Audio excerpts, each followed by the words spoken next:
right, welcome to the Prospect Podcast. Quick turnaround from yesterday to today. We were on last evening, and we have a great guest, Craig Kolek, which we're really excited to talk to about. We're going to talk about not your physical performance, but we're going to talk about your mental performance, mental health, and the things that go into increased performance from that standpoint. We're really excited to talk to Craig, but before we do that, we have Coach D, as always. He's right there in the middle. We're excited to always have him on, as always. And he, by the way, sets up the 99% of these guys we get, which is really, really good in order to get these diverse group of people that we have on.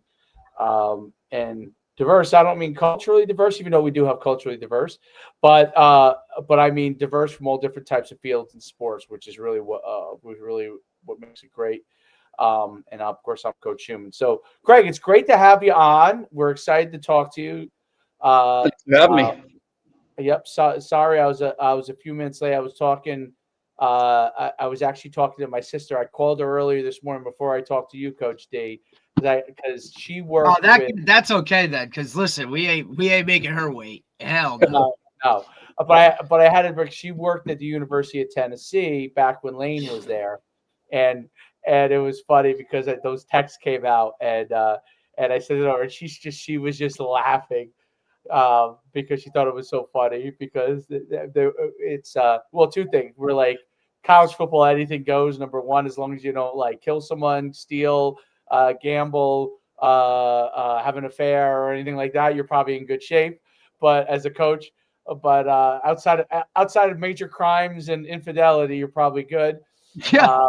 As long as even infidelity might get you a new job, that's probably better than the last one. So who knows? Yes. Well, but as long as you're winning ball games. So we were chuckling about that because she worked with Lane, and she said as soon as you called me, I thought you might be telling me something. Yeah, I said he's a great fit for LSU because at Louisiana, at Ole Miss, they might be like, exploitation owner, old money, and they're like, hey, be nice to my daughters. At LSU, you got a guy who just came out of from the swamp fishing, has 3 teeth, and he's going to introduce you to his beautiful daughter. He would be shocked that she's beautiful, and he's going to say, please marry my daughter. So that would be he'll fit in perfectly that down there in Louisiana. But Craig, it's great to have you on. We're excited to talk mental performance and really dive into those things. If you could go into your background and kind of how you arrived at what you do. You have a fantastic following on social media, really, really good following, where you're doing a lot of great stuff on there, I'm sure, as well in your practice. But talk about that. Yeah, thank you. So originally, I've been a collegiate volleyball coach for 3 decades, and I stopped collegiately coaching 2 years ago and jumped into this realm full time. So when I first started coaching, I was young, and everything was about skill based, but couldn't figure out why my teams were struggling and why kids were struggling. So I kind of just dove in more about learning about the mental aspect of things. So everything that I teach today has basically been tried on my alumni, from my college experiences starting about 15, 20 years ago, with all the exercises and routines and strategies that I have. They've all been tested through those guys. So it's helped me kind of build up a bit of a following where I'm able to relate to volleyball players specifically and be able to teach this aspect of the game as well as the skill piece. I've also been a collegiate athletic director for 20 years. So I've been able to take what I've learned with all this stuff and apply it to all different teams. So individual sports to team sports, everything has kind of been able to kind of wrapped into one package, but it's very specific for each team, for each individual. And it just allows me to help athletes get past what's holding them back so they can reach their full potential, have confidence in life, have confidence in what they're trying to accomplish, in and out of their sport. It's that's a phenomenal career. So let's dive into the coaching aspect first. What was I love that you used your kids as guinea pigs. Yeah, So we all do it. It's the best. we all do it. At least we all do it. At least you admit it. So that's the good thing. That's a good thing about it. We 100%. and Derek knows my son is my personal guinea pig that I experiment a lot of things. Try to improve on things that we didn't do when I was a kid. But I get a lot of remarks back from my alumni, even my old alumni, like 45 years. They're 45 years old, and they're like, "Well, that sounds familiar." When they see different things that I post. Yeah. So. They're like, "Oh, that's what that was called. Well, that's why you did that." Yeah, absolutely. Oh, that's great. That's great. And you know what? I think I want you to really dive into this. Coaching is experimental. Like as much as there's science behind the physical performance part of it, and mental performance, because there's a lot of stuff coming out with CNS and what taxes that and those kind of things, which is great. But there's a part that you're going to talk about, which is the part that we can't really completely measure yet. And there's things that we can measure on it, but what's exactly going on in that brain? And that's what makes human beings so fantastic, is that I don't know exactly what Craig's thinking or what Derek's thinking right now. Like I think I might know what they're thinking, but I don't, I can never fully know what they're thinking, and they can never fully know what I'm thinking. And I think that's the beauty of it, because you're trying to unlock in performance something to get something great out of somebody. And there might be times when you're giving your greatest speech of all time, and that person's thinking about Derek likes to say this. His girlfriend just broke up with him last night. You know what I mean? Or her boyfriend broke up with her the night before, and you gave the greatest speech in your life, and they turn around and go, "Coach, can you repeat that?" Wait, what are we doing today? Yeah. So talk about that, and talk about what you were going to dive into about, like, your athletes and what you learned from that aspect. I think for me, a lot of it's kind of like what you just said. Like, awareness is the biggest piece. A lot of times as coaches, I've done the same thing. Like, we'll yell at them to focus, but then we don't really explain how to get them to focus, or what focus means, or what it looks like, right? So but then we get upset that they're not focusing, even though we're not taking the extra step of showing them how can you focus, different ways of focusing. So that was the biggest thing that I kind of learned at a young age, is that just like a skill, as far as a physical skill, trying to teach them how to do a certain skill, you got to do the same thing as far as how you want them to do certain non-physical skills, certain mental skills. And so having them gather awareness, just like the physical skill, like, okay, you're not doing this skill right. You're pointing it out. Here's what you're doing wrong. And then you develop a strategy or a system or a routine that they can do to work on. Right. And so you just translate the physical stuff into that mental aspect of things. You can do the same thing with how to be a little bit more confident, how to have more focus, how to compete more, how to prepare more, how to set goals better.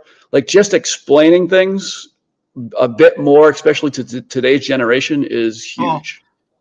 Right. Well, like when you sit there and you're talking to a group of kids, and a kid's looking off in a different direction, and you tell them to focus on you, and you have to explain to them that when you're looking at me, you can have a better chance of understanding the information that I'm imparting to you, as opposed to when you're looking at the trees over there, right? So Right. it's easier to process it from that standpoint. Now, having said that, there are kids that have things like ADD that actually, when they're looking at you, they're not focused, right? Right. So, there's a whole bunch of stuff that's come out in that aspect, right? Like, you say to a kid, "Look me in the eyes," who has ADD, and that does not mean he's processing anything that you're explaining to them. Right. So I just read a whole article on that because I happen to coach a lot of young kids now. I usually was a high school coach for 20 plus years, but I coach youth kids now, and my son's group, and there are kids that have some of those, maybe not as far as ADD, maybe some do, but just paying attention issues, and you have to try and reach out to them a different way. And I think that's a big part of it. And I'm certain in high school it's still a major issue with kids that have some sort of I don't want to say learning disability, but they have a different ways of learning, right? And they process things differently. Like I kind of used one example there. What does that look like as far as like when you have multiple different kids? And this is a much bigger thing in high school and youth. And I'm sure in college it is too, because you probably run the gamut of highly intelligent athletes versus highly gifted sometimes that are not quite the same level of intellectual capability as another person, or someone who just flat out has maybe some level of learning issue. How do you kind of individualize the focus when you have groups together? Part of our jobs as coaches is to understand each player that we work with, right? And so that takes time, especially on big teams. You got football teams, you got 40 to 60 extra players that you really have to learn about each one individually. So it's a challenge. So one, learn about each player if you can. Two, what I've done, and this is me adjusting as well on how I've been able to kind of learn from this, is I was a big eye contact person as well. And then learning what you just said took a while. But then incorporating, okay, how about just a head nod while you're listening to me? Like if your eyes are down, you can't make eye contact, just give a little nod that you're processing. If you still can't process, then after, when we break from the group, coach is done talking, give a fist bump, say, got it, coach, or ask the question then, right? So there's ways of still elaborating and still being able to build off of that. The coach just has to have some patience with, usually it's, I'm done talking, now go do it. Now it's like, I'm done talking, but let's take an extra 10 seconds to see if everybody is on board, if everybody has figured it out, or do I need to kind of go into a little bit more for a certain individual, which as coaches, that's what we need to do. Right. And I think if you know that going into the structure of it, right, like you can build in that little extra time if once you get to know your team, obviously, right, like certain teams need a little bit more, need a little bit less, or, certain individuals need a little bit more, need a little bit less. And for you not to kind of go and like call them out in front of everybody, right, that just adds a whole different level of understanding and comfort and all of that goes, which ultimately will kind of, that time where you would now be going over because now they didn't understand what you were saying. Right now, that kind of comes back in the back end because it's factored in, and now the ultimate. Now you're getting true understanding, and now you can go hit the ground running. You just had to take it on front end, right? Rather than it all just snowball. Before you know it, we're just now I got to bring everybody back in, re-talk, I got to reteach it, re-coach it, and now you're frustrated, they're frustrated, and now that's not good for anybody. But I think that's so important with the understanding of your players on an individual basis. As a former teacher, right? Like that's why September and October were always the hardest months to teach, because you don't really know your students yet. You don't know what makes them, how they learn, what, their learning abilities or inabilities, right? Where you need to kind of supplement and do that. It goes along with your team as well. And I think that's also part of the development aspect of it, right? Like you may have a kid who, as a freshman or a sophomore, you're like, this kid just never gets it, right? And then all of a sudden, as he matures and grows and, learns other things, now all of a sudden, as a junior and a senior, like he's the guy that's telling other guys what to do. Right. Yeah, I think Absolutely. that's, and I'm sure that's a big piece of the whole, the bigger picture in general is understanding, your players on that level and watching them grow and mature. And I think assistant coaches are really not good at it either, because you're explaining to the group, but also like assistants, you guys need to be understanding and listening as well, not just overdoing kind of your thing, because now the kids are either distracted looking at you, or now they're not comfortable coming to the head coach to ask that question. Now they come to the assistant and it's, you know what I mean? Like that's a big piece of the puzzle. Absolutely. Yeah. The assistant, that's a great point about the assistant coach. It's almost kind of like you got to reel them in a little bit too. Like, hey, let's make sure you're focusing on what we're saying as well, because you're going to get the questions too. Right. Right. And usually more so than the head coach, right? Because, hey, he's the head guy. And, assistants just have that different type of relationship with, especially on a football team, right? And I'll always reference football because that's like, my forte, where the numbers are massive, coach doesn't have time to explain to 70 guys. It needs to be delegated and now trickles down to you. So when you break to your position group, you're going to get these questions. You better be able to answer them the right way, right? Or in line with how we're going to do things. And if not, kids see right through that bullshit. You know what I'm saying? Like they understand when an assistant is on board or not on board, or understands or doesn't understand.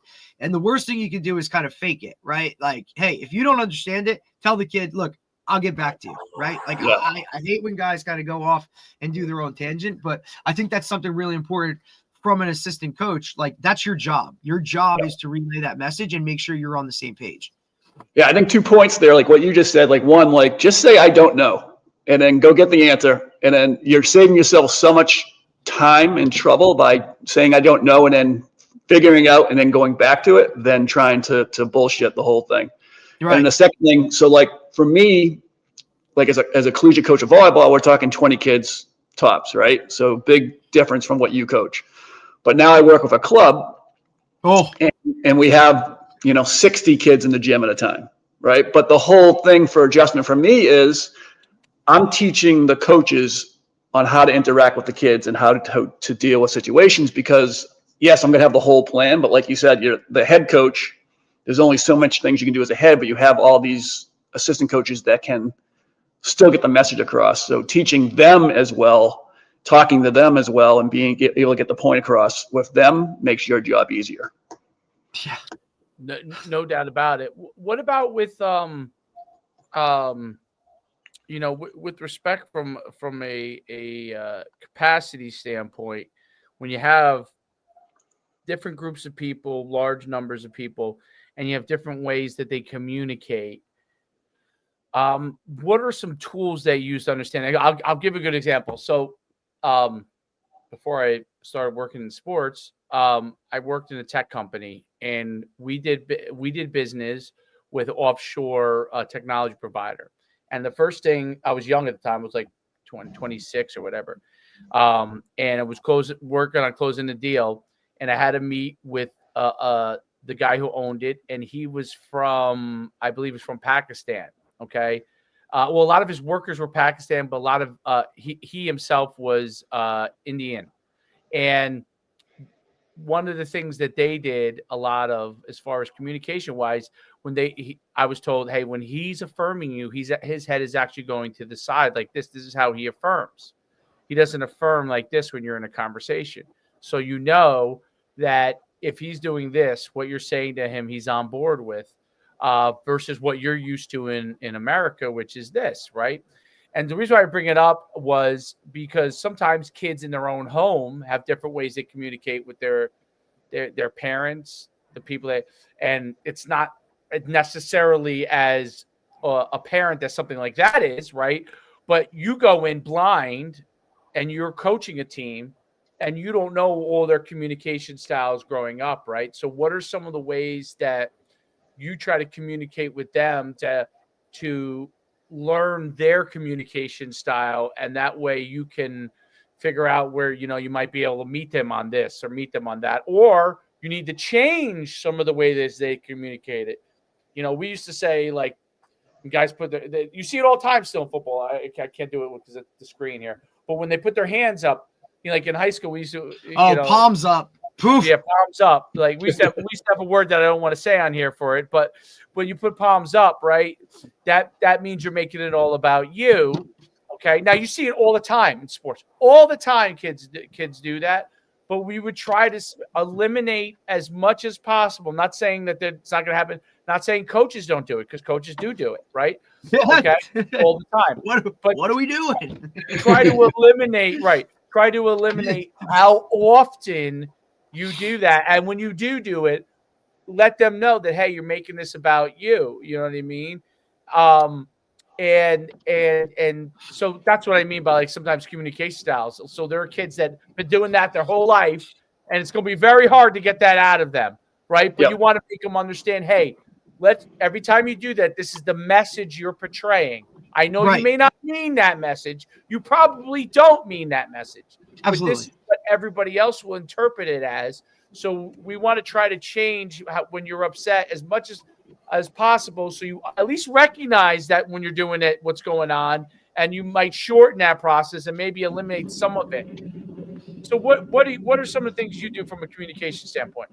Yeah, I think what you just said is recognize. So like awareness is the big word for me. When my players, especially where it's a new group every year, right? You have some new players come in, or if it's a club, you get different players that are same age that are new.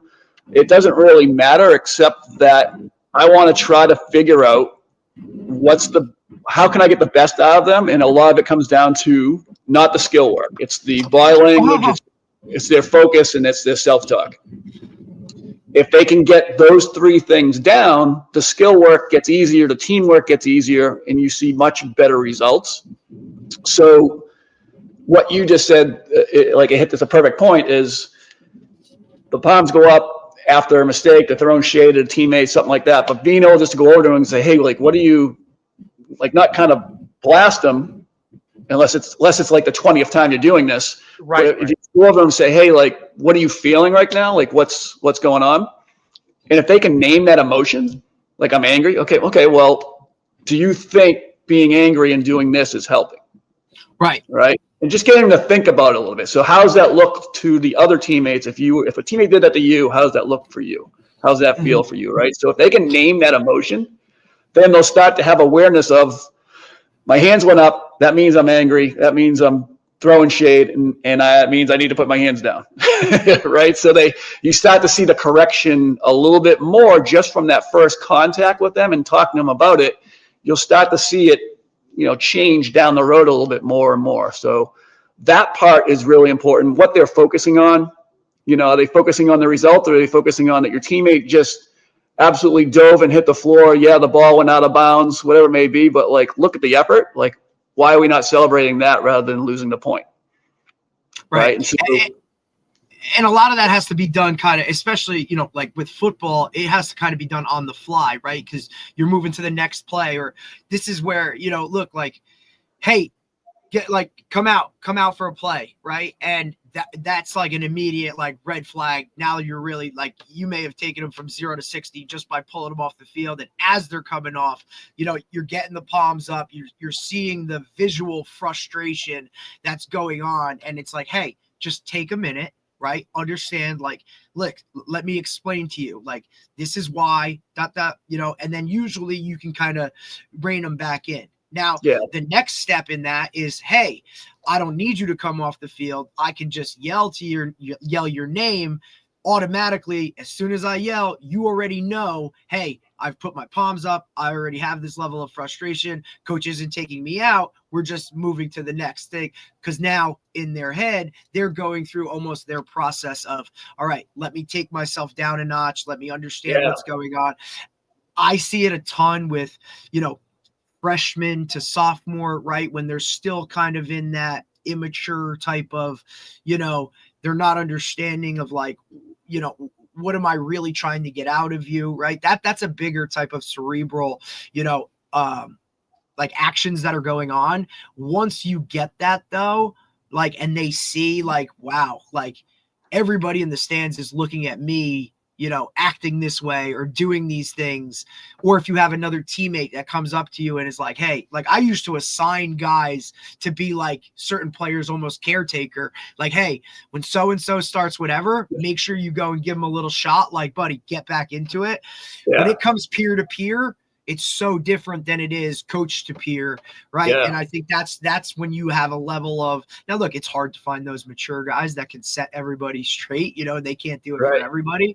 But I just think that was always one of those key little like tidbits of like, hey, if you have somebody who you're going to have to like make sure it's like, I can only say it so many times before they're like, F coach, you know what I mean? And you don't want that, right? Because it's obviously in the head of the group. It is, but so they have to kind of, you can have some of those guys do it, and now it's okay. Like, I got it, right? It's funny what you're saying. Like, so when I work with football players, right, and with teams, and so the way I kind of the way I explain this is that you're his binky. So I want every. 100%. I have a 6-year-old son, so like I'm in the binkies right now, right? So I got. so like I'm transitioning mine out of it. Like this is a whole thing. Like so Santa's gonna take your binkies, and she's not happy about it. You know, like, exactly. We got everybody find your binky. Who's your binky? Who's gonna get you out of trouble when you're emotionally losing it? And like you're his binky. Get him out of that. Like that's it's powerful. It works. And the other thing too, like what you mentioned with the freshmen coming in, if a lot of times freshmen have the goods, sophomores have the goods. They get into a trap like, oh, I'm a freshman or a sophomore, right? So that plays with their thought process of things. They think that because there's juniors and seniors that they're better. But what you explained is exactly what makes the difference between like a high level athlete is that if I have a freshman who's just as talented as a senior and my freshman bounces back from those mistakes quicker, he's the better athlete. 100%. He's the one that you're going to trust more. He's the one that you're going to want on the field more because the senior's still putting his hands up in the air and still trying to figure out, who to blame and who to point fingers at.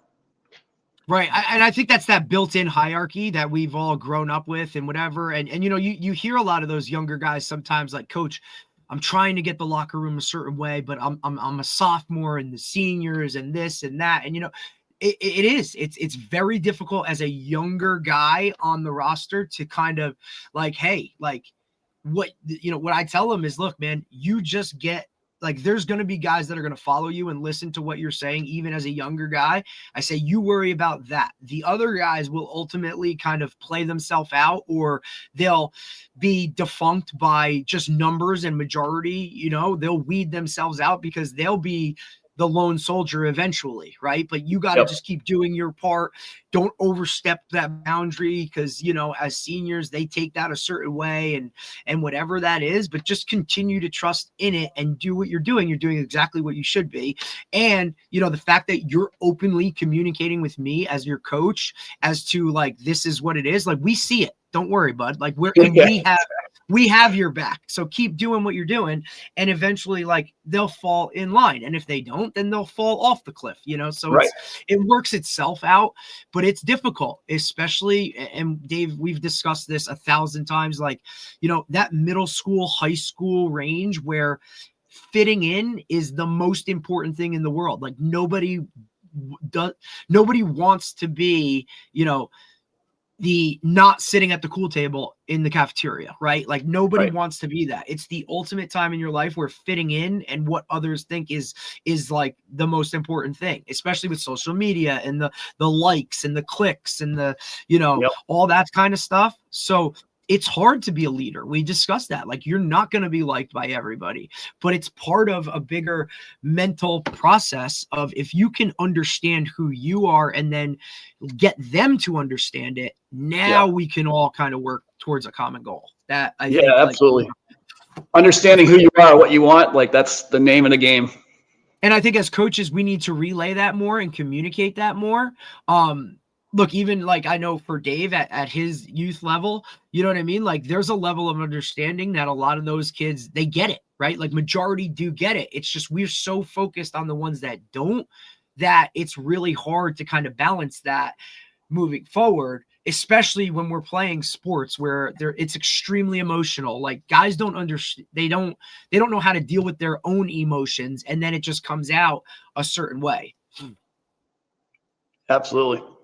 The as an athletic director, kind of shifting gears a little bit, working with staff members, other coaches that are at a at a high level, right?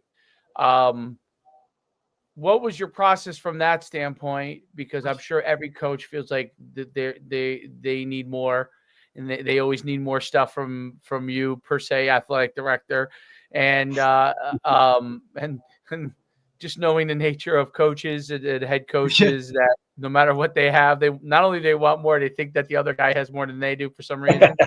right? You laugh because you know it's true, right? So they always think that It's always a compare and contrast, dude. It's always, yeah. you know. Yep. Yes, and definitely Wait, if you have, I don't know if you had football in where you're at, but if you have football, then no doubt every one of the head coaches outside of football definitely think that, and then the head football coach feels like he needs more too. So talk about that communication process and what how does that all work with highly competitive people, right? Yeah, I think, if you're talking about like the comparison piece with coaches, like as an athletic director, it's still the same thing you're trying to do with your players. You're still trying to as a leader, there's two things. Like you have to get your coaches from where they want to be to or where they are now to where they want to be, right? That's the first thing. That's what every coach, what every athlete wants to do. And then two, you have to gain trust. And so like those two things are the biggest things to me is as far as how you become a solid leader. And so getting coaches who have this narrow vision of their program and getting them to buy into the whole program, the whole department, the whole campus mindset, that's the challenge. And most of them want to do it, but they get they're in season and so tunnel visioned, like it's what it is, right? But getting them to understand too that part of their growth process is that their ideologies, sometimes they have to change a little bit, not changing the world, but just adjust. We're asking athletes to adjust. We're asking our teams to learn how to grow, how to become better leaders, and how to serve the world. But some coaches don't want to do that for themselves. So being able to incorporate that into conversations with them, it's not trying to change the world for them, but just little steps. If they can change just these tiny little things, it's massive for the entire department and their team. Yeah, and that's I think a really, really difficult part within the culture of an athletic department. Mm-hmm. With all people who have different focuses, the one thing they all have in common, obviously, is that they're coaches, and they all are trying to be in obviously the overall majority cases the best that they can be, and they're trying to get the best out of their players.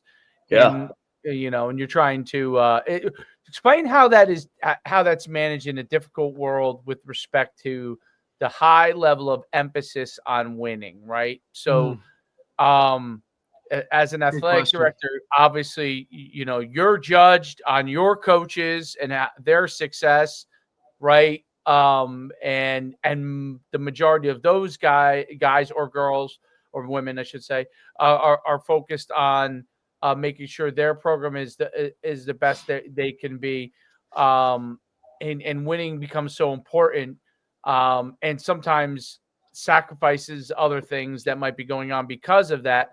How do you communicate those expectations at the same time that you keep them focused on high level goals for the athletic department themselves? For me, it comes down to values. It comes down to what your personal values are, and hopefully, with good athletic departments, you have a whole mission for the athletic department, and you should have a vision each year for the athletic department. And those two things are all guided off of the values of the athletic department. So that's a lot of work for coaches and the AD to be able to incorporate these things. But as a coach individually, we all have different values. We're all taught different things. We all have different beliefs. But your values are your North Star. They're ultimately what's going to help you make the decisions when it's time to make decisions. So for me, I mean, I've won over 1,000 games. I've won 22 championships, and yes, I wanted to win, but I wanted to make sure that my values were front and center. And who I am, I had to be able to go home at night and say, like, I feel like we did a good job today, whether we won or lost, but we represented the way that my values were aligned. Right. And so getting coaches to get into the values of themselves and their team, getting to understand that if they buy into that, their program and their culture gets so much better and so much easier for them, really, because decisions are just pretty much black and white at times. because it's based off your values. Correct. But once you start blurring the lines and you don't really know who you are and what you want out of this, it's hard for a coach, because then it's like, I got to win, I got to win, I got to win. You have all this pressure on you from yourself and from higher up. It's a struggle. What accountability things do you advise coaches and athletes too, right? If I'm trying to be on the athlete side, I think about like, okay, they're trying to be the best they can be, and they could take the X shortcut to get there, but they don't, because they stay in the path, right? A lot of times you have to deal with that with high school with football players that will take X shortcut in order to get there, and that in the long run that puts them in a bad situation. With coaches, it's taking this player that might be really good but could end up harming your program because they've had issues at other places. It's a big deal now, obviously, with the transfer portal, right? Transfer portal.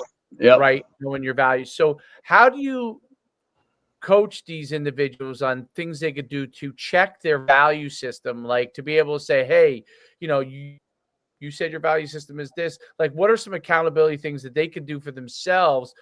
Because sometimes you don't realize you're going off what goes off the rails. Like it would say, like, criminals don't just most criminals don't just start with a murder. You know what I mean? Like that's kind of like elite, right? Like they're going to start with a little bit of robbery, armed robbery, right? So there's got to be, I mean, unless they're just out of their minds, and we're not talking about these kind of individuals anyway.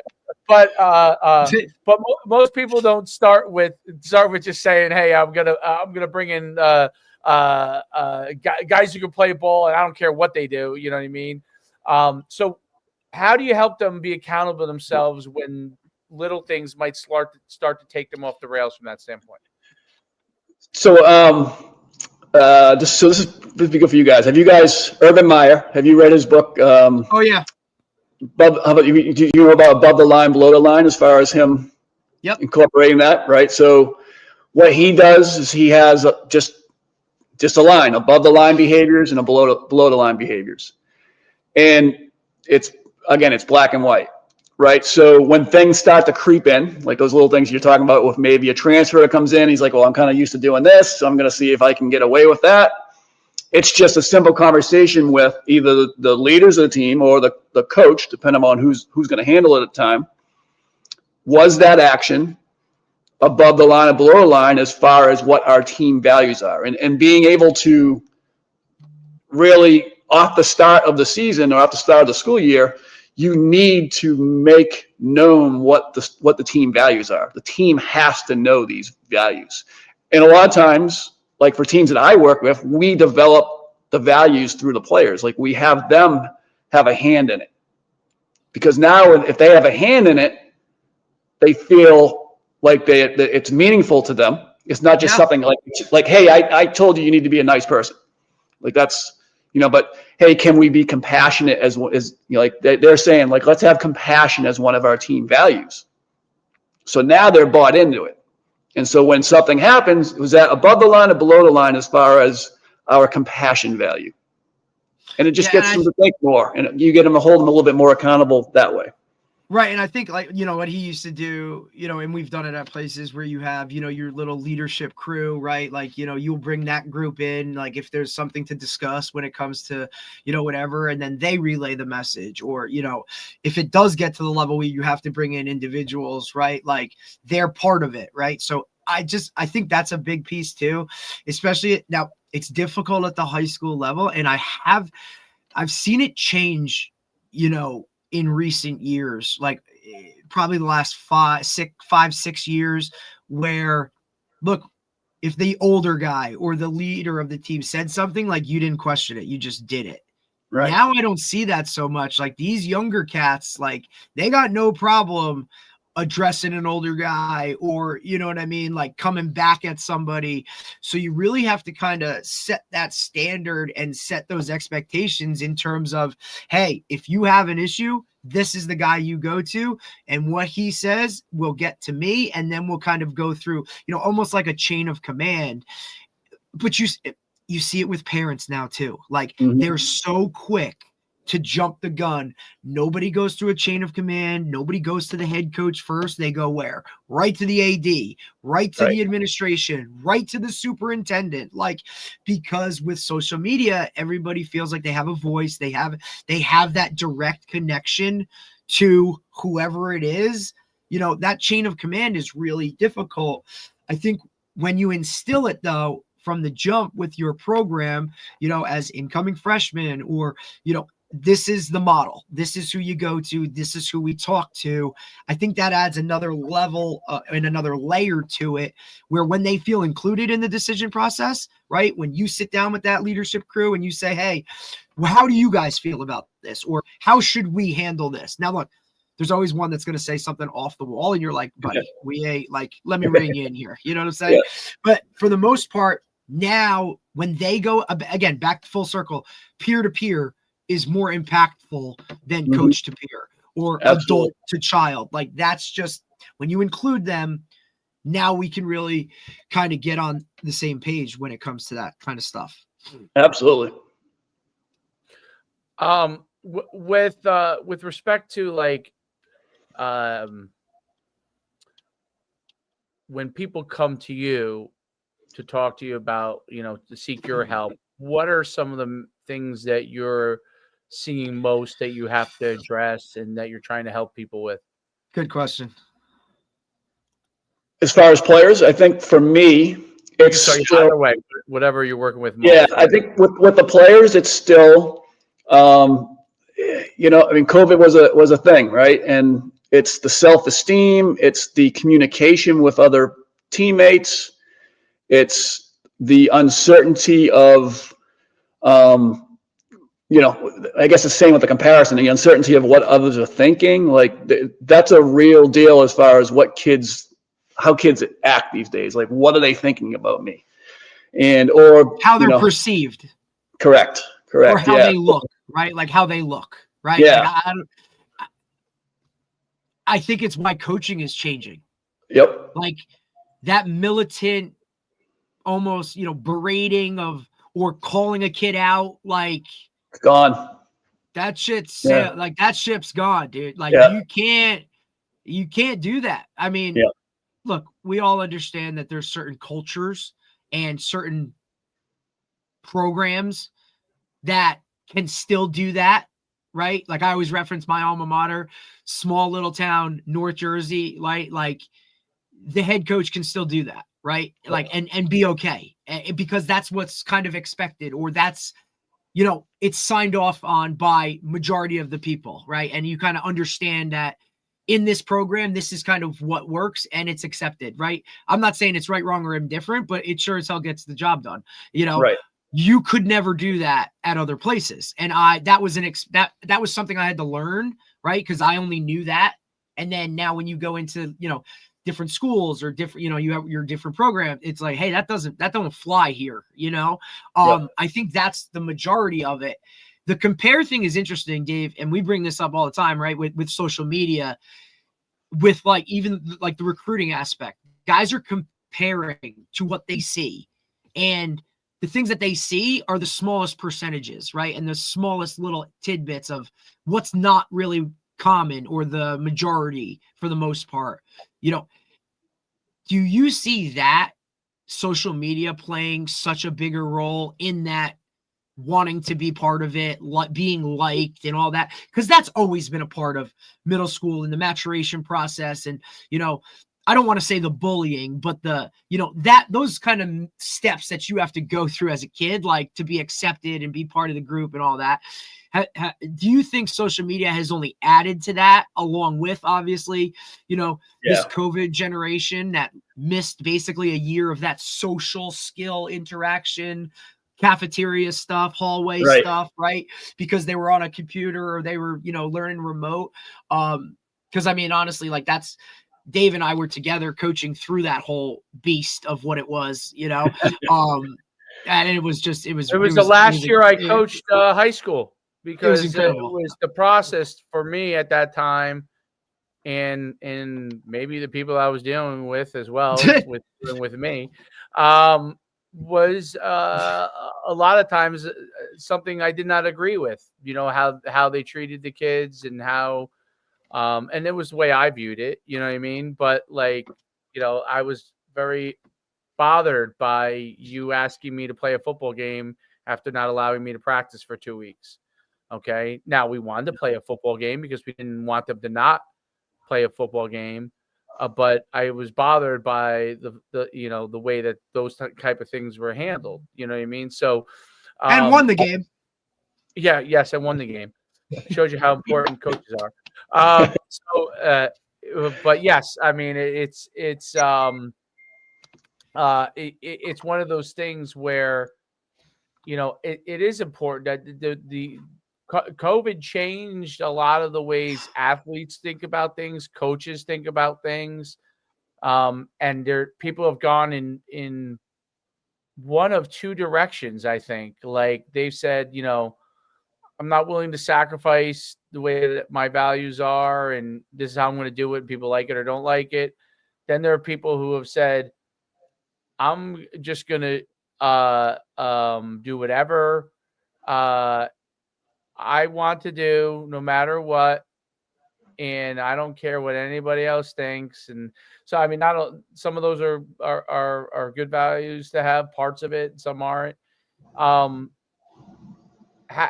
know, with athletes, it's very difficult for them to process, especially kids, in middle school, high school, even early college kids. You know, now you have some college kids that are grown men at you know, 23, 24.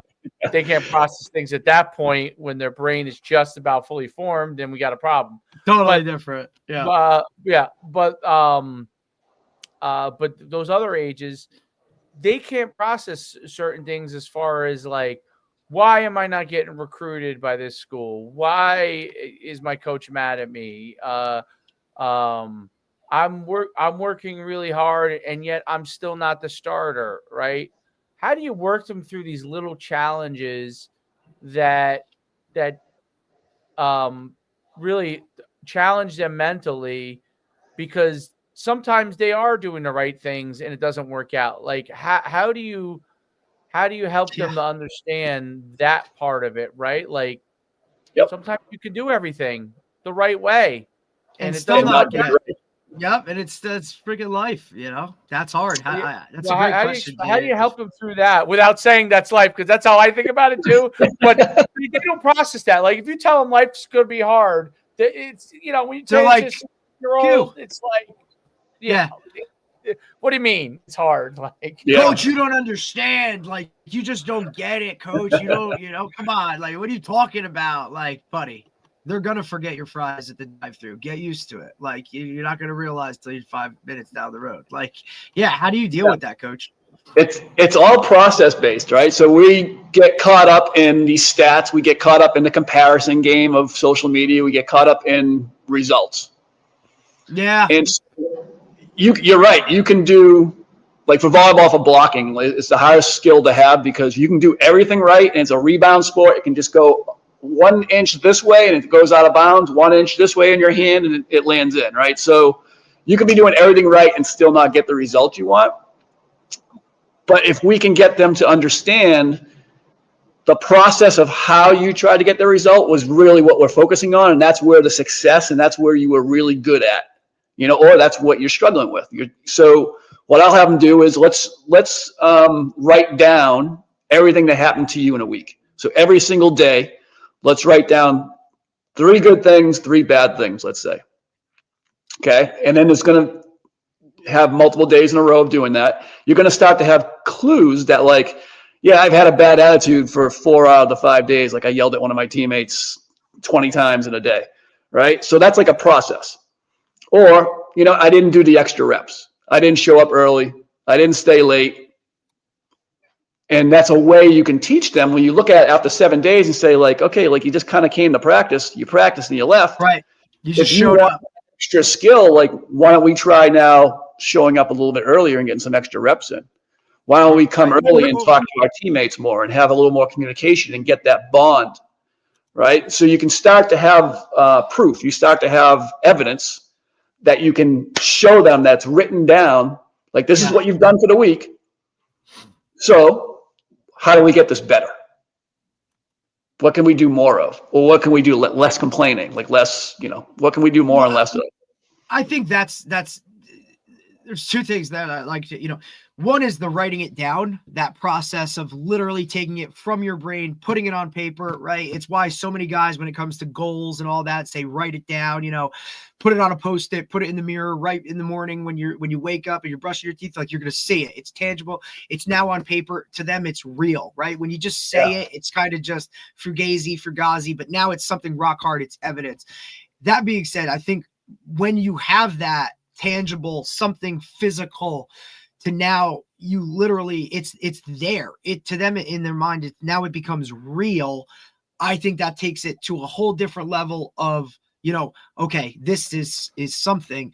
The evidence piece, I think too, it's why, a lot of the guys that we talk to, whether there be training or whatnot, they, rank, record, and publish is like the biggest thing, right? Put it down so it's visible for everybody to see. That works with the individual as well, right? Like when you're making that list of basically, look, like when you go for a job, all right, pros and cons list, write it down, look at it, compare, contrast, right? And then you can kind of you can form that overall plan with evidence, like things that you can see, right? If I want to run a faster 40 time, I need to be writing down every time I do something of that nature, because now I can see it. It's real. That adds a whole level of accountability, right? I think that is, the biggest piece to it. Not only is it accountable to you, but when others ask you that question, well, hey man, what are you doing to improve or to get better? Oh, well, look, here's my list. Here's what it's done. That adds, and now the person that's asking that question says, okay, they're really in this. They're writing things down. Yeah. Yeah. The biggest example I use for it is artificial intelligence. Oh, Dave, there you go, Dave. AI, here we go. Let's say you want a robot, right, to kick a field goal, right? And so you have a programmer who writes a code for the robot, right? The first kick he does, he goes backwards. So that's a sample. That's what they use for that term, as a sample. So now the programmer puts in, adjusts the code, right? New code in. Now the kick goes forward, but way right. Adjust the code. That's the second sample. Now he adjusts the code to that. Now it goes in, right? So it's every day that athletes go through things, the learning of things, it's a sample for them to utilize to get better for the next day. And so being able, like you said, being able to write it down, it's tangible. You look at like, this is not working what I did. So let's change this. Yeah. When you have measurable and tangible things that you're able to measure against, it starts to, I think, pare down that world so you can keep yourself on path. Because Dave, do you agree with this? Because we have access to so much, right? Like right now, like with social media and all that, there's just so much access to things. Sometimes I think the availability of so much of that creates this chaos of, there's just too much that people almost give up or they quit because there's just that much out there. They can't rein it in, right? So do you agree with the fact that, and this is kind of for both, that when you can kind of help them narrow it down to focus on these certain things or break it down into smaller groups or whatever they need to be to eliminate that, that feeling of chaos because there is so much, does that help more so in getting them to the next step to kind of continue with that process? And does that help? For me, I look at it this way. If you're talking about the alphabet, you got A through Z, right? You have that many number of letters, or you could focus on A, B, and C. Where are you going to be most productive? Where are you going to probably see the most results? You're just fine tuning 3 things that are going to help you get better. A, B, and C. And you're not thinking about the other 29 things that are going around in your head and things that you're seeing in the world in comparison. You're just zoned in on your intentions for this week, A, B, and C. I'm going to try to do these 3 things as consistently and as best I can. And that's going to be a good week. That makes a ton of sense. The last question I have, which might be the toughest answer. Emotion becomes a big part of everything, obviously, in sports, right? And how people perceive things because of their emotion. We're in a culture where that going off of how my emotions are is like more of a norm versus taking the time to rationally think about something. Now, in the heat of a game, there's always emotions, right? That those things always run high. How do you help athletes recognize? And this is coaches too, by the way. They're equally a part of this. Um, and I've been overly emotional. I've been overly rational, and you probably need something in between, right? So Yep. how do you help them regulate their emotions so they can kind of try to think about things from so they can process things in the right manner and figure out if how they're feeling is the best way to move forward or not move forward or anything in between. Yeah. For me, like I want them to have those emotions. Like Right. that's what needs to happen, right? Glad you're mad, glad you're upset, whatever, glad you're angry with me, whatever it may be. So Glad you now, care. yeah, glad you care. So now you feel that emotion. The next step is, what are you going to do? Are you going to react to that emotion, or are you going to respond to that emotion? And reacting just means you go off on it, right? You just let the emotion run wild for as long as you want. Responding means, yep, I have this emotion, and now I'm going to do the best I can to get into some kind of routine, strategy, or system that gets me back into the present moment focus that I need to go on to the next play or compete or do whatever I want to do. So it can be some simple things as far as what they say to themselves after. Right. Positive self-talk. Yep. It can be a physical thing. It can be like even just like a self-talk thing. Like if coach is yelling at you, like a coach, like just remind yourself like coach cares. Like hopefully coach is telling you that he loves you or she loves you as much as he possibly can whenever he coaches. Like, so that player understands this is coming from a place of love. Coach wants me to get better. And so being able to respond to those emotions with that type of system or strategy or just a routine, it gets them out of the mindset of thinking about the emotion, and it re-triggers them back into the present moment focus. Emotions lead to motion. So, and same thing, like motion leads to emotion. So if you can take one to trigger the other, make it go in the right direction. And you just want to develop a routine with them that this is what you'll do when you notice you're angry, this is what I want you to do. And then it'll become automatic for them after they do that for a while. That's a great point. Yeah. And that is the thing, like emotion, like some guys make the very best plays when they are clear-headed but high on emotion, right? They're intense from that standpoint. And when channeled in the right direction, and they're able to cognitively think about, okay, this is how I'm feeling. How do I channel this in a positive direction? Sometimes you get the very best plays, and then sometimes people are in a position where emotion works against you. You know what I mean? Like there may be some position. Like I would guess, as a pitcher, right, in the major leagues, you want to have some emotion, but you can't have you have to be able to be rational to pitch every single time, each individual pitch, and be focused on doing a great job. You have to have a level of fire to it, but you can't let anything consume you, right? Because otherwise you're not going to pitch well.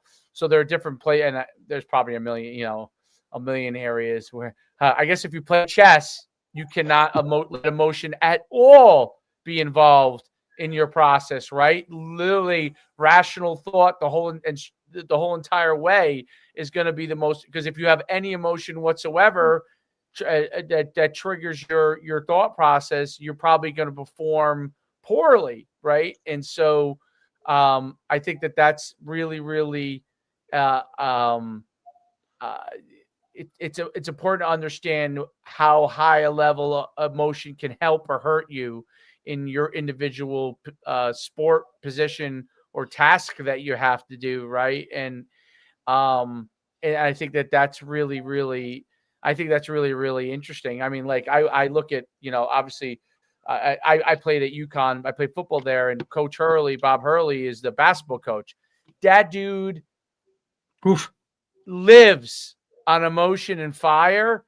and somehow, like he's able, because of his own personality, like he's able to think at high levels of emotion, right? Like what his skill set is very, in my opinion, very, very rare among coaches. Like most coaches aren't able. So if a guy says, that's good, my style is going to be like Bob, not Bob, Dan Hurley. And there's no, that's going to be hard to replicate, right? Because Dan Hurley has a unique skill set that, and life experiences, okay, that has allowed him to become a person. Yeah, we talked about this.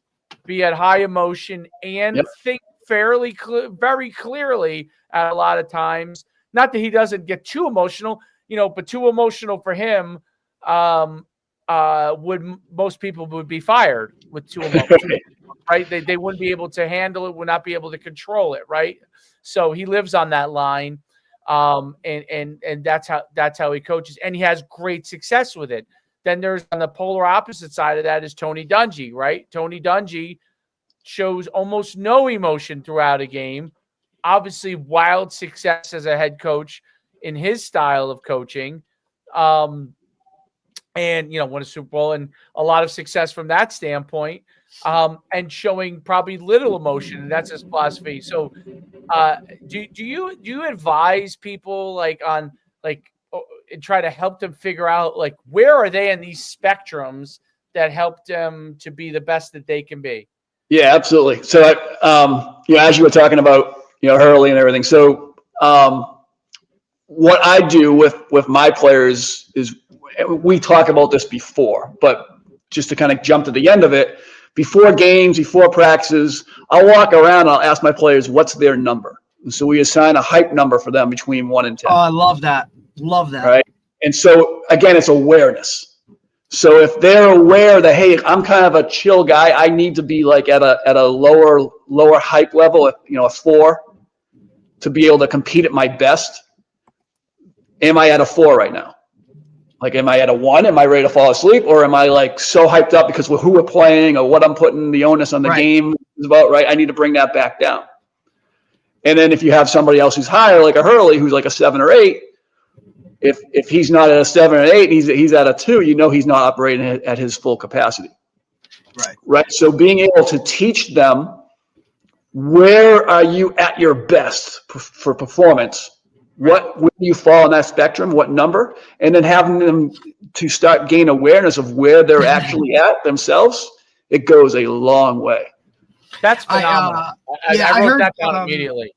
I heard Coach Saban talked about, this process with his guys at Alabama, right? Like, look, most of his roster is 5 stars, 4 stars, right? Like the highest of the highs. But there were days when those 5 stars were at a 2-star, right? So he kind of gave it like a star thing. Same with like your number. It was like, hey, but if this guy's a 5-star, but right now he's at like 3. But every guy, someone on the roster is going to be at a 5-star caliber. Find that guy within practice and let him, hey, I'm at like a 3-star right now. Like, we got to go, right? Like, help pick me up and kind of move along. Same type of thing. I love it. I wrote it down as well. The hype number. Like, look, even like I'll go in the weight room today. Hey man, what's your number? Like, are you here? Like, are you ready to go to work out today? Or are you just like punching the clock to get through it and make sure your attendance is on the wall? Well, what you're talking about with hype level is what they need to be at to succeed, right? So that's level of, so like if Hurley's needs to be at a 7 or 8, emotion to like rational kind of levels, whereas a kid who's chilled and like needs to be completely calm is at a 2, or Tony Dungy's at a 2. Right. You need to know whether you're out of your range, right? If you're at a 2 and all of a sudden you're walking around as an 8, you're probably not going to be good, right? And if you're an 8 and you're walking around as a 2, you're probably not going to be good. I'm curious with coaches, because athletes, I think I can communicate that pretty quickly, help them assess who they are, because I think that's one area once you talk to athletes, like they kind of like, I know even with the kids with the youngest kids I coach, like my son's kids, those kids, like I know kids who say, "Hey, coach, I can't handle being yelled at," right? And then I know kids who like literally like don't do anything until you yell at them. You know what I mean? Like all of a sudden, then you yell at them, and then they're out of this world, and you're like, "Oh my god!" Like I hate having to be like, So, as a coach, other coaches and players react to them, right? Is it important for a head coach and their assistants to be able to communicate to other people, this is how I coach, this is how, like, you're going to see me like this on practice day, you're going to see me like this on game day, this is what it means, so when you see me this way, you don't get alarmed if I'm really, really hyped, right? Yeah. You don't get alarmed if I'm the other way, like comatose, like See, like, I've gotten that. Today, is he sick? Like, is there something Right. wrong with him? Yeah, Like, see, Dave, I've gotten that, right? Because I'm so high intense, like during practice, and then on Friday night, it's like the total opposite of like, hey, I'm just like here. No high, no, you know what I mean? Like I show very little emotion, right? Where it's like, hey, like, Monday through Thursday at practice, you're like a lunatic, like, all over it in the best of ways. But now on game day, you flip the switch.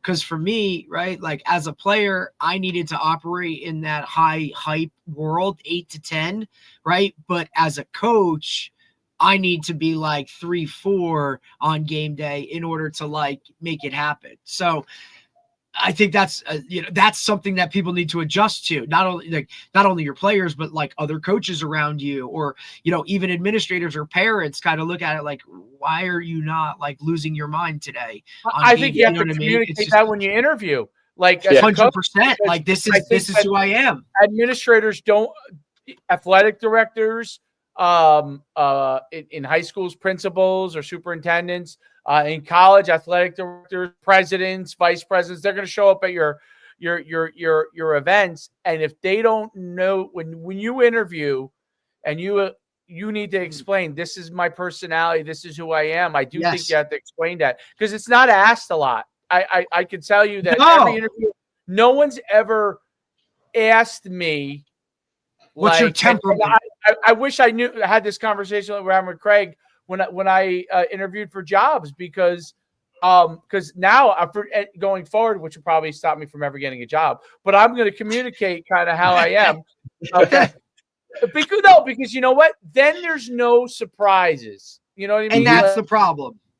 That is the problem, because if you meet me or someone meets you, Derek, or meets you, Craig, and like if you meet me when we're at dinner and we're having a good time, like that's one part of my personality. Okay. You meet me on game day, I am crazy hyped. Like that's how I am. Yep. Like I'm a hyped person. I coach like I played. Okay. Intense. So which is different. Like Derek coaches a different style. I coach like I played. Okay. So if you're an administrator and you see that, you don't. I'm more like Hurley style, I guess I would say. I'm not as at profanity level, like like college would be. But as far as like intense, I was intense as a player. I was, I'm an intense coach, right? And so, but as in practice, I would say I'm mid-level. Like I'm only intense if something needs to be emphasized. Other than that, I'm business-like. Like so, that's just my approach. That's how my mind works. Right. Okay? And it works. It's successful. It works, but it doesn't always work for everybody around you. Well, and that's, I think, part of where assistants come into it. You've got to, I think when you hire assistants and correct me if I'm wrong, when you hire assistants, when you talk to administrators, I think that's actually questions that administrators should ask. And I think that assistants, when they apply for jobs, should ask head coaches, more what are style. Because I am flabbergasted at how often people are surprised by my style per se, or another person's style. Like I've coached with guys that are assistants too, that are like don't even say a word in practice and are lunatics in the game, right? Yeah. And I'm like, oh my God, I didn't know he was a lunatic. Like, but if he told me, hey, like in practice, I just need to absorb everything that's going on. Like I realized, oh my God, this guy's just absorbing what's going on, trying to learn everything at the same. And then in the game, he's like over the top, right? And I think that those things, the more it's communicated, the better it is, because that way people know what to expect, including players, right?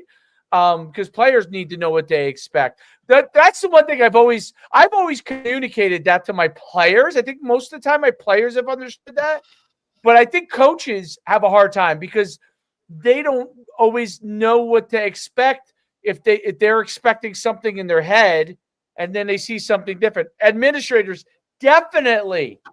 Like my thing to administrators is do not come on the sideline unless you're prepared to be shocked.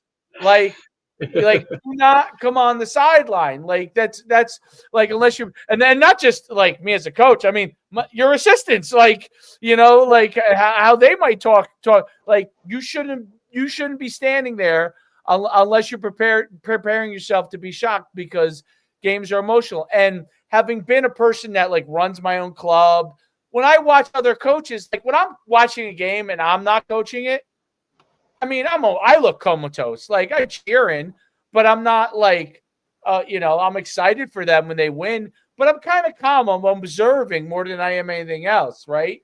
Talk about your thoughts on those kind of things, because I think that's something that's less talked about and more need to be talked about. Yeah, absolutely. So, a couple of things. So, let's start higher up. As an administrator, when we were hiring coaches, we were going through the interview process.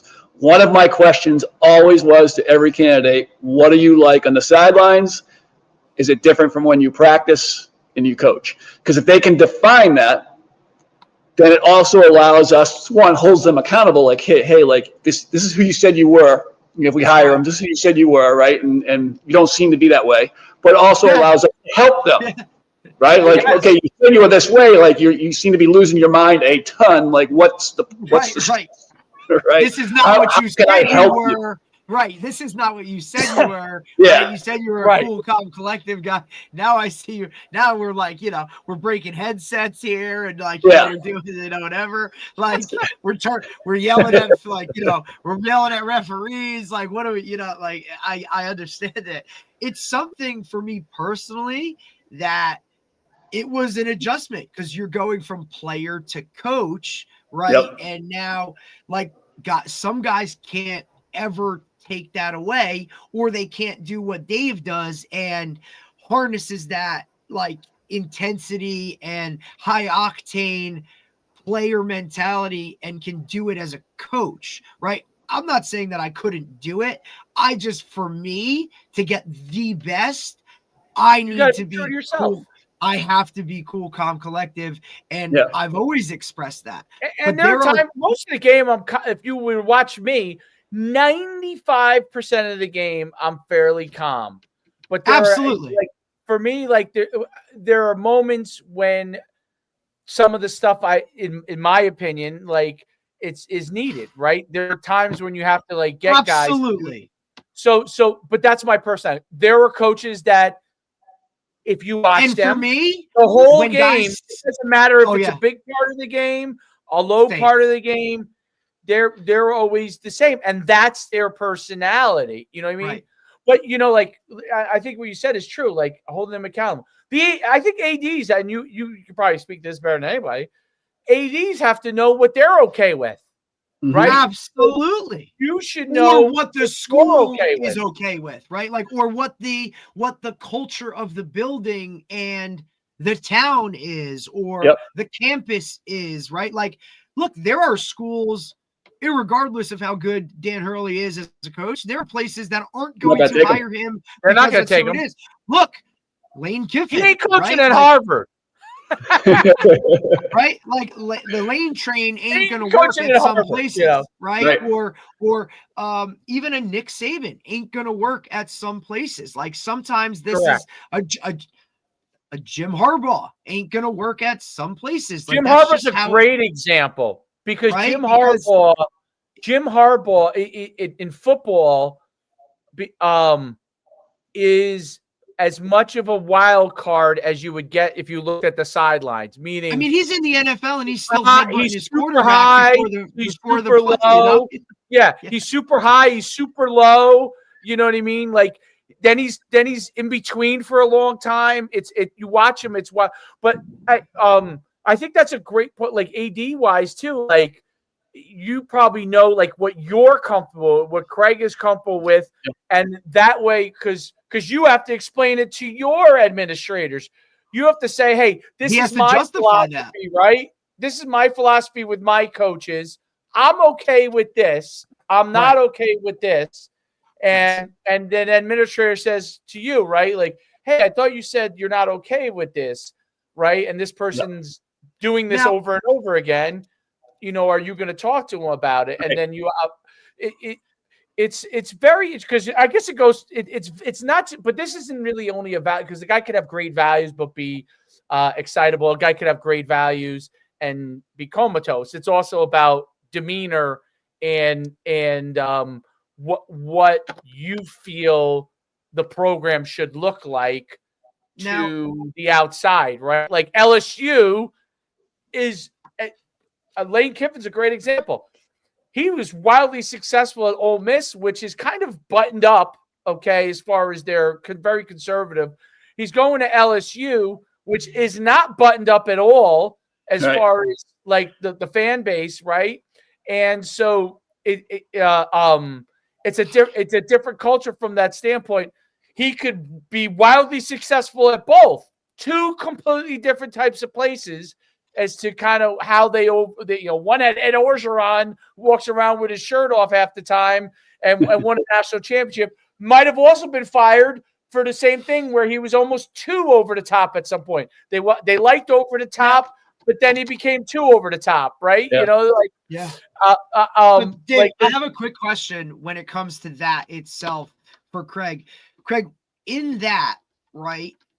Is the way you view, even, you have a foundation of what's accepting for you as the athletic director or as the school. Does that change in regards to what sport? So for me, like I was at a small private school, and so that was not going to change for the sport. It was still came down to like he's either or she's either a fit here or she's not. And like I was just curious, like do you want that high intensity over the top football coach where if now we're talking baseball, I want the laid back comatose type of does that matter? We weren't adverse to like having one or the other. Right. It was just a matter like, do we feel like, okay, is that high intensity player still like as coach, is that coach still getting the best out of their players with compassion, understanding, and empathy? Like that was our biggest thing. Right? Because you can have a high level coach who's just an a-hole and doesn't really, I'm above everybody else kind of thing. Like that's not a fit for us. And then how much does that play into when we're talking men's and women's sports? Right. And so that's because we see some like, look, man, like there are some women's basketball coaches that I would be like, I want to play for her. Right. Like, holy shit. Like, she's no nonsense. Like, let's rock and roll, And so I just, especially having a daughter, right? And then obviously, like I had a sister that played high level, college basketball, right? Like to just see kind of how those things go about it, right? Whether it's a male or a female coach, right? Because, I've seen really high level, girls basketball coaches, who are men or who are women, or you know what I mean? Like, and now we're seeing a lot of more women get into the football world. And, how much does that really play a role? I mean, I look at like Dave's sister, who was an incredible track athlete. Like she could be out there coaching and she's intense. You know what I mean? Like, I don't know if that's how she coaches, but those are some of those things that athletic as an director athletic at college. So Yeah. Right. I think Like, you know what I'm saying? Like that demeanor. Whatever level you're at, is whatever important. level you're at as a coach, I think that the successful coaches still do this two things. They still are able to get their players individually from where they are now to where they want to be. They get their team from where they are now to where the team wants to be, and they build trust. And if they don't have that trust of the players, then that screaming or that whatever level they're at. Don't mean shit. Yep. Yeah, I think that's the important thing is where you're getting them to, the values you have, and I think your more athletic investment. directors need to ask those Your questions. investment in them, your investment in them as a player, and what helping them to succeed. It's a team and individual thing. Like it's funny when people say to me, like, it's all about the team. I say that's true, but it's true, but you don't have the team without investing in individuals. So Mm-hmm. if you're not investing in the individuals that make the team up, and you just make it about everybody should form what around for the team. When people say sacrifice the team, what does sacrifice mean? Like, it means like you have to help the individual understand what their journey is. So when they're sacrificing for the team, they understand what their individual journey within the team is. And that's always been a thing that's really important for me. It's one of those things that when I've been an assistant, I always looked for that as a guy that I was going to work for as a head coach, that they were focused on making sure that the individuals succeed within the team and having that opportunity. And I think that was always important, because when if I wasn't a head coach, because I know that was my values as a head coach, but as an assistant, you can't always control what goes on because you're not in charge. But if I knew that was the fundamental underlying thing with the head coach, then I knew that I would be on board with pretty much the majority of what was going on, win, lose, or draw, right? And obviously most of the times they won, but win, lose, or draw, because of the fact that I was on board with the fact that this person was trying to help the individuals to succeed. And I think that's an important thing in teams. I think coaches miss that sometimes too, because there are some great coaches miss it, because they're focused everything on the team, and they might be winning games, but there's collateral damage along the way, and that's the mental health part that you're talking about. Right. If you're winning a lot of games and there's a ton of collateral damage at the bottom, then what to me are you really doing? What are you really doing? Because only person you end up really serving in that aspect is yourself. Yep. You're only serving yourself, because your goal was to win, and you're creating collateral damage. And then there are some coaches who are, and it goes on both ends, non-fiery who are very caring, non-fiery who are horrible. Okay. Fiery who are very caring, fiery who are horrible. Right. So, but that to me is the underlying thing, is that like you help that individual, and exactly the ones who are like, and I've met some of these guys, been at a lot of coaches conferences, just like you have been and I would like sometimes guys who I would really admired from afar, and I would meet them and they would start talking, and I would be like, what a jerk this guy is. Yeah. Like, what an absolute jerk. Like, yeah, he won a lot of ball games, and I use there's a great movie that explains this perfectly. It's the movie with James Van Der Beek, where the football movie, where Varsity Blues, the head coach who they kind of work out is kind of the epitome of the collateral damage, winning at all they have a statue built to him or whatever.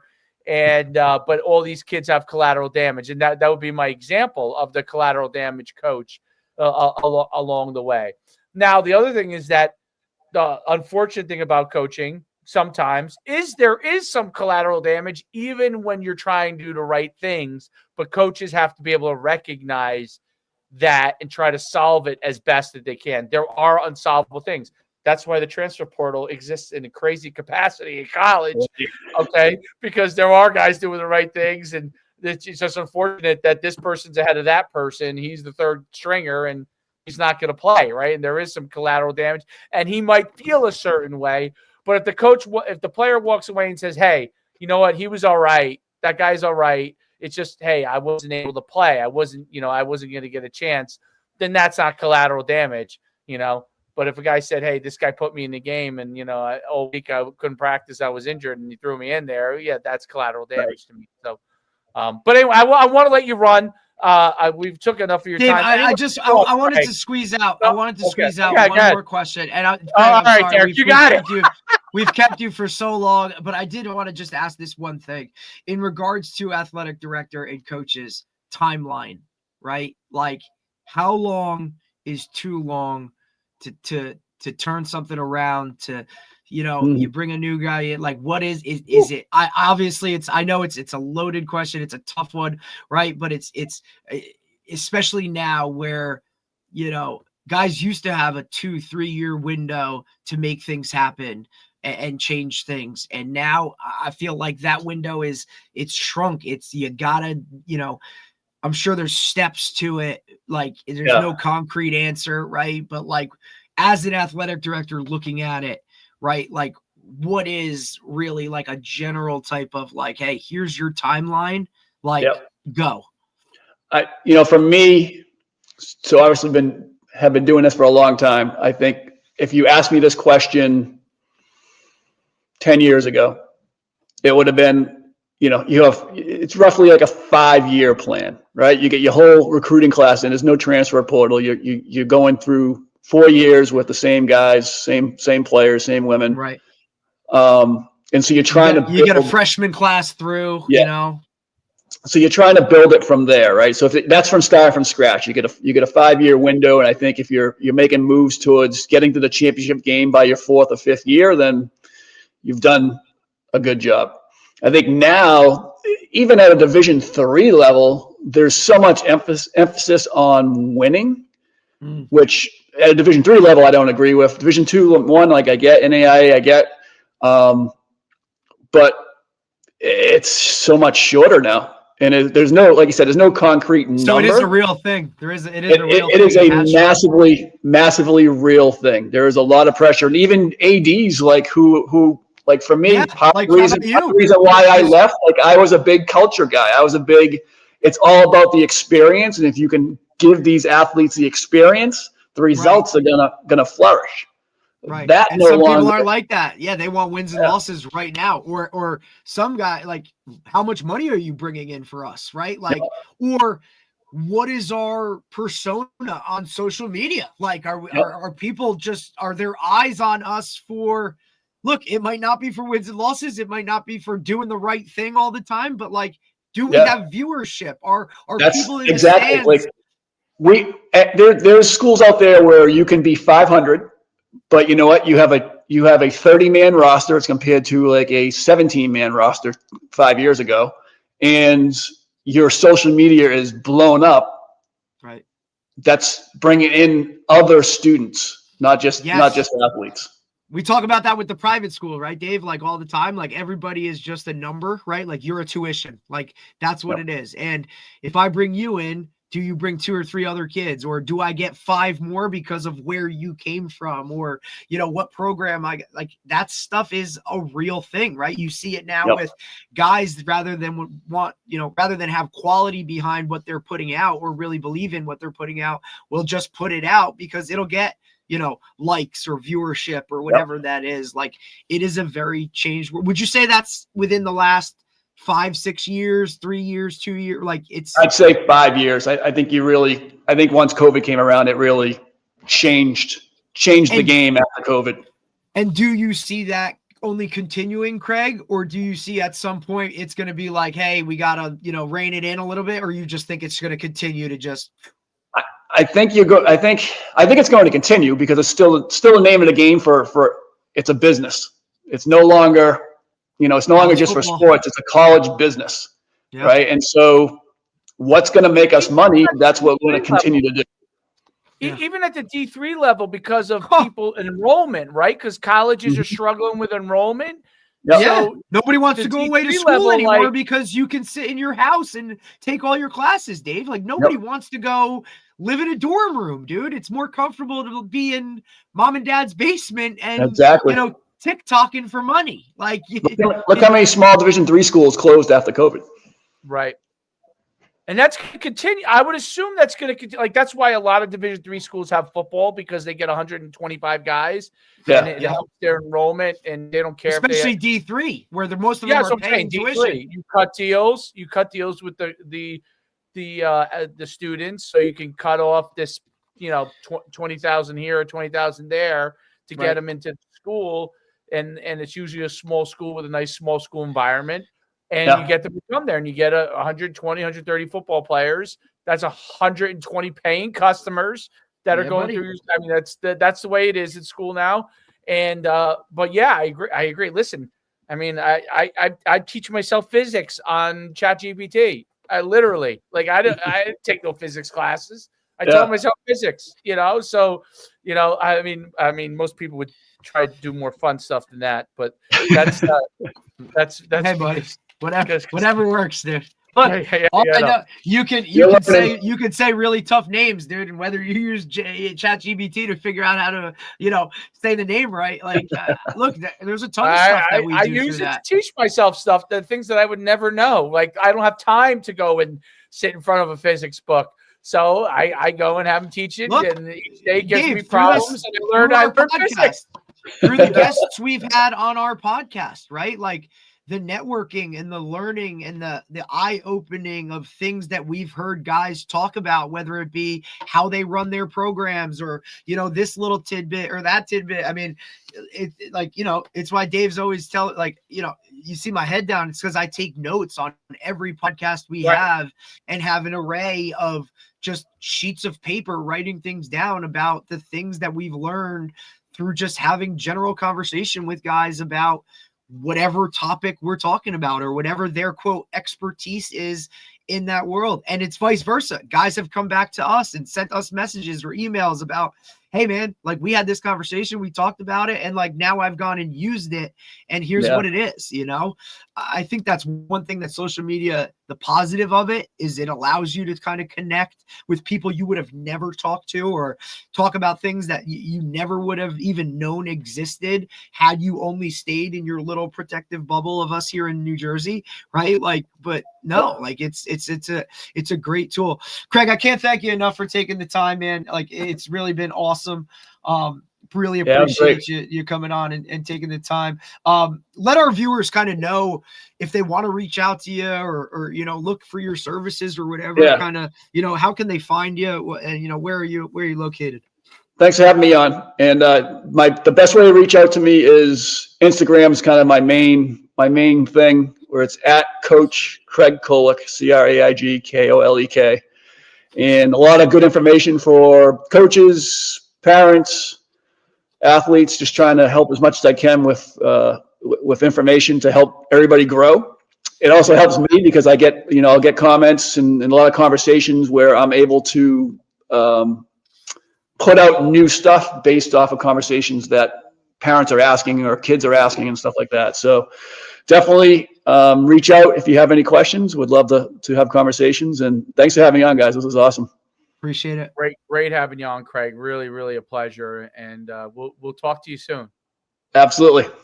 Have a great day. All right. Thanks, guys. Bye. Great podcast. That was great. He's awesome. That guy's awesome. Wealth of there's just something to be said, dude, for guys that have been in those positions. You know what I mean? Like, look, kind of like your sister, right? Like athletic director, smaller school, sure had opportunities to go to a bigger, whatever, you know what I mean? Like, those guys that have been in it, like boots on the ground, was a collegiate volleyball coach. Like, dude, for some reason, we've had this volleyball thing, like the last couple of guests have all been like they're linked to volleyball at some point, right? Like, and I didn't even, like, that's not even something that I knew before we even went to the research, but but a lot of those guys, like, you know what I mean? Like, just really like a guy you would want to work for, right? Like, understands the process, like, you look and knew what he was about, right? Like, I was a culture guy. I wanted the kids to be able to, the experiences and this and that. And right. Like, and he knew that was his niche, you know what I mean? And said, like, I got out of it because I didn't want to have to like base things off wins and losses or whatever it was that was coming down from the top, right? The thing I took away the most is like self-awareness, whether it be player, coach. You got to know who you are, what you are, and then continue to work and change things and tweak it and get better as you move forward. So a lot of really good information when it comes to, you know, how do you build that off the field culture in order to create success? No doubt. I can't even keep up with cutting up all these things. I'm like cutting it up because like the algorithm, if I put all like 10 clips up at once, like they don't get as much traction. But if I drip them, it gets a lot of traction. You know, like some of these are getting thousands of thousands of views. So, so I think our live viewership is going up too, right? Like, I mean, I don't know if it's it dipped. It's honestly, I don't know if it's like seasonal. Like if we tracked it, like it's more seasonal, right? Like is less, believe it or not. Of course, yeah. I mean, look, even guest wise, football. People are watching football. But even guest wise, right? Like guys just like availability becomes like a really tough thing, right? And now, you know, postseason, like these guys are willing to like right. Like now it's like floodgates, like, hey, coach, I know we talked back when, but season's over now. Let's go and, you know, do this or talk here or whatever it is. You know what I mean? So I wonder. The views like now to like I would say midsummer. Yeah, it literally football season is almost like slower in the sense that like people can get any clip they want. Like I'm talking from the short side too, so not just the coach's side, but they can get any clip they want because football's being played. So there's endless clips, right? But out of season, there's not as many things. So people want stuff. And I'm not just talking about football, but other sports too. And it's just like basketball. I get more traction with basketball clips and stuff like that out of season than in season. So it's kind of weird. But yeah, because in season guys are so like. Well, you could go watch it. You could put it on your TV and watch. You can't watch as much football outside of the football season. So when we have guests, when we, you know what I'm saying, they're getting their, for lack of a better word, they're getting, yes, exactly. So, all right, I'll talk to you later, and we'll go back tomorrow, right? With who? Yeah, we're back tomorrow. Tomorrow with Coach Kinsey from South Bend, Indiana, 11 a.m. because we're working Central Time. But I got our head coach from Indiana. Like I said, I'm trying to drill all 50 states. Get a head high school football coach from all 50 states. We're at 20 something right now, so we're almost halfway there. Good. Awesome, dude. Awesome. All right. Have a great day, man. All right, buddy. Stay warm. Yeah. No snow in Central Jersey, buddy. No, but it is cold. Cold. It's only going to get colder, dude. I know. All right. We're talking the coldest it's ever been pre-Christmas. I know. That's why you're playing basketball indoors, buddy. You're okay. Yep. All right. We'll see you tomorrow.